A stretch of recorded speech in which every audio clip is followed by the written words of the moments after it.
Praise the Lord and good morning.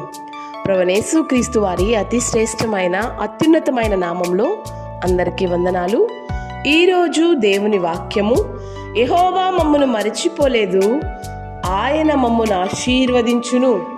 కీర్తనల గ్రంథము 115 అధ్యాయము 12వ వచనం. అవునండి, ప్రభువు తను నమ్మిన బిడ్డలను మరిచే దేవుడు కాదు. ఖచ్చితంగా ఆయన ఆశీర్వదించే దేవుడు.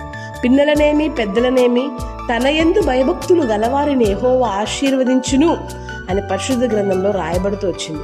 ఎవరైతే రక్షింపబడి ప్రభువు కోసం యథార్థంగా పరిశుద్ధంగా వాక్యానుసారంగా బ్రతుకుతూ ఉంటారో వారి జీవితాల్లో ఖచ్చితంగా ఆశీర్వాదం చూడగలరు.